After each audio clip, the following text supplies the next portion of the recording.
Narcissistic ആയിട്ടുള്ള റിലേഷൻഷിപ്പിൽ നിൽക്കുമ്പോഴത്തേക്കും പലപ്പോഴും ആ റിലേഷൻഷിപ്പ് വർക്ക് ചെയ്യാത്തതിന്റെ പ്രധാനപ്പെട്ട ഒരു റീസൺ, നാർസിസ്റ്റിക് ആയിട്ടുള്ള വ്യക്തി അവനവന് വേണ്ടി തന്നെയാണ് നിൽക്കുന്നത്. ആ വ്യക്തിക്ക് അവനവനെ തന്നെയാണ് പ്രധാനം. അതിന് പുറത്തു നിൽക്കുന്ന നമ്മളാവട്ടെ, നമ്മളുടെ പ്രാധാന്യം ഈ ഒരു വ്യക്തിക്കായിരിക്കും. നമ്മളും അതെ ഈ ഒരു വ്യക്തിക്ക് വേണ്ടിയിട്ടായിരിക്കും കാര്യങ്ങളൊക്കെ ചെയ്യുന്നതും ഈ വ്യക്തിക്കായിരിക്കും പ്രയോറിറ്റി കൊടുക്കുന്നതും. അങ്ങനെ നോക്കുമ്പോൾ ആ റിലേഷൻഷിപ്പ് ബാലൻസ്ഡ് അല്ല അല്ലെ? ആ ബാലൻസ് ഇല്ലായ്മ തന്നെയാണ് നാർസിസ്റ്റിക് ആയിട്ടുള്ള റിലേഷൻഷിപ്പിൽ ഏറ്റവും അധികം പ്രതിസന്ധിയിൽ നമ്മളെ കൊണ്ടെത്തിക്കുന്നത്. അവിടെയാണ് നമ്മൾ ബൗണ്ടറീസ് വെച്ചുകൊണ്ട് കമ്മ്യൂണിക്കേറ്റ് ചെയ്യണം എന്ന് നമ്മൾ എപ്പോഴും പറയുന്നത്.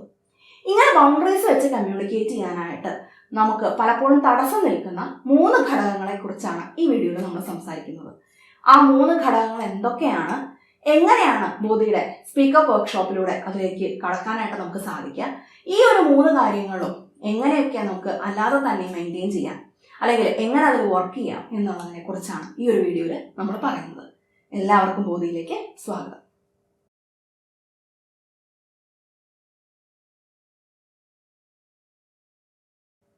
മാനസികമായിട്ടുള്ള കാര്യങ്ങളെക്കുറിച്ച്, മനഃശാസ്ത്രപരമായിട്ടുള്ള കാര്യങ്ങളെക്കുറിച്ച് അത്ര നല്ല അറിയില്ലാത്തൊരു സമൂഹത്തിലാണ് നമ്മൾ ജീവിക്കുന്നത്. അതിനെക്കുറിച്ചിട്ടുള്ള കൂടുതൽ ഇൻഫർമേഷൻ നമ്മളുടെ മുമ്പിലേക്ക് പോകാനായിട്ട് നമ്മളെ ഹെൽപ്പ് ചെയ്യുന്ന കൂടുതൽ മനഃശാസ്ത്രപരമായിട്ടുള്ള തത്വങ്ങളെക്കുറിച്ച് ഉള്ള ഇൻഫർമേഷൻ നിങ്ങളിലേക്ക് എത്തിക്കുക എന്നുള്ളതാണ് ബോധി ക്ലിനിക്കിൻ്റെ എല്ലാ സോഷ്യൽ മീഡിയ പ്ലാറ്റ്ഫോംസിലും നിലകൊള്ളുന്നത്. ആ ഒരു കാര്യത്തിലേക്ക് നിങ്ങളെ കൂടുതൽ എഡ്യൂക്കേറ്റ് ചെയ്യാനായിട്ടാണ് എല്ലാ വീഡിയോസും എല്ലാ കണ്ടന്റും വർക്ക് ചെയ്യുന്നത്. നമുക്ക് യൂട്യൂബിൽ മാത്രമല്ല, ഫേസ്ബുക്കിലും ഇൻസ്റ്റാഗ്രാമിലും പേജസ് ഉണ്ട്. നിങ്ങൾ വിസിറ്റ് ചെയ്യാനായിട്ട് മറക്കരുത്.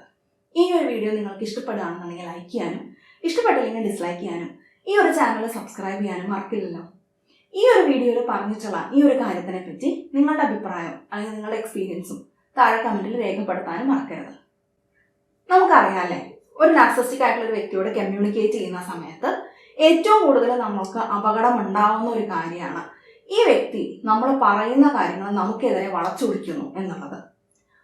ഈ പറയുന്ന കാര്യങ്ങൾ നമ്മൾ വളച്ചൊടിക്കുമ്പോഴും അവിടെ അത് അറിയുന്നുണ്ടെങ്കിലും ആ ഒരു നിമിഷത്തെ നമുക്ക് പെട്ടെന്ന് ഒരു ഇമോഷണൽ ആകുമ്പോഴത്തേക്കും നമ്മൾ അറിയാതെ തന്നെ നമ്മുടെ വായിൽ നിന്ന് പലതും പുറത്തേക്ക് വരും അല്ലേ. നമ്മളവിടെ പലപ്പോഴും ഒരു എക്സ്പ്ലനേഷനിലേക്ക് നമ്മൾ പോകും.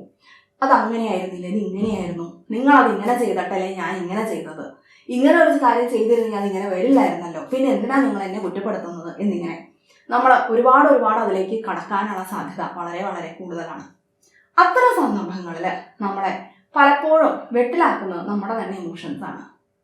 അങ്ങനെയുള്ള സന്ദർഭങ്ങളിലൊക്കെ തന്നെ നമ്മളെ എഫക്റ്റീവായിട്ട് അവിടെ നമ്മളെ മുൻപിലേക്ക് പോകാനായിട്ട് ഹെൽപ്പ് ചെയ്യുന്ന ഒരു ഫാക്ടറാണ് നമ്മളുടെ ഇമോഷൻസിനെ അവിടെ റെഗുലേറ്റ് ചെയ്യുക എന്നുള്ളത്.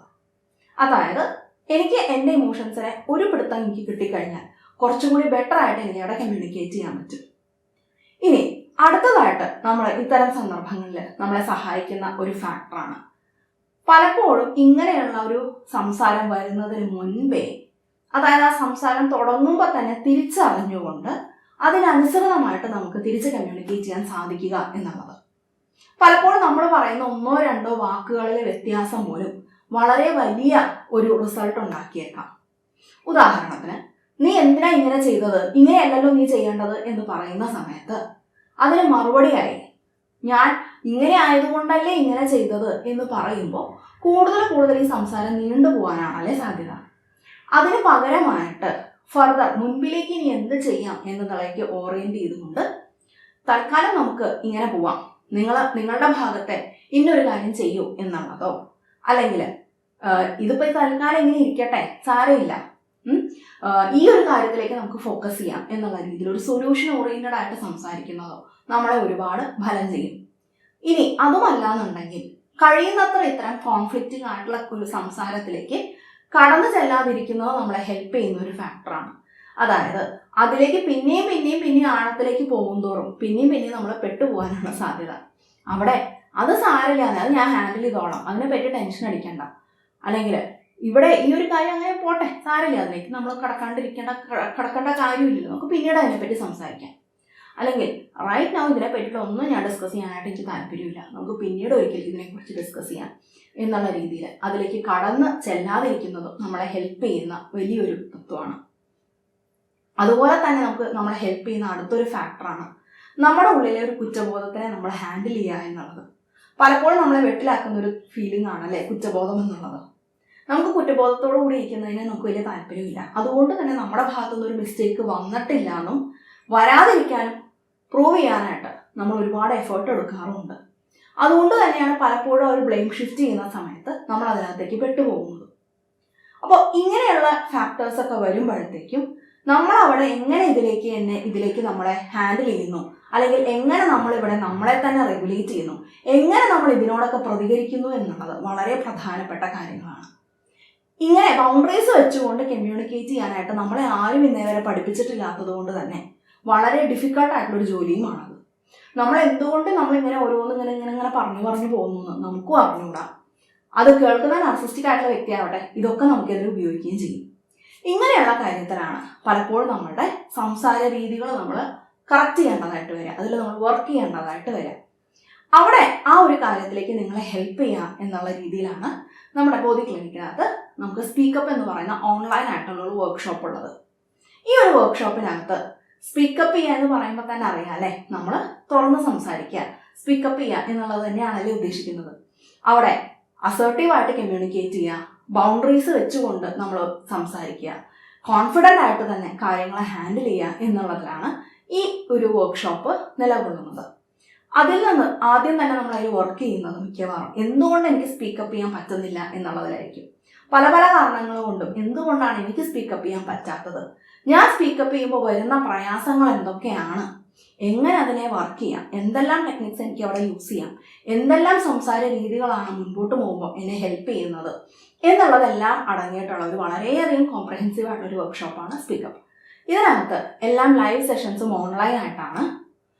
ഒരു 50-ലധികം റെക്കോർഡഡ് ആയിട്ടുള്ള വീഡിയോസ് ഉണ്ട്. ഓരോരോ സന്ദർഭത്തിനെ പറ്റിയിട്ടും നമ്മളെ ഹെൽപ്പ് ചെയ്യുന്ന 50-ലധികം റെക്കോർഡഡ് ആയിട്ടുള്ള വീഡിയോസ് ഉണ്ട്. കൂടുതൽ ഡീറ്റെയിൽസ് ഇതിൻ്റെ ഡിസ്ക്രിപ്ഷനിലുണ്ട്. ഇൻട്രസ്റ്റഡ് ആയിട്ടുള്ള ആളുകൾ നമ്മൾ ഇതിനകത്ത് കൊടുക്കുന്ന മെയിലിലൂടെയോ നമ്മുടെ വെബ്സൈറ്റിൽ പോയിട്ട് ഫോൺ നമ്പറിലൂടെ വാട്സപ്പിലൂടെയോ ഫോൺ കോളിലൂടെയോ ക്ലിനിക്കുമായിട്ട് ബന്ധപ്പെടുക.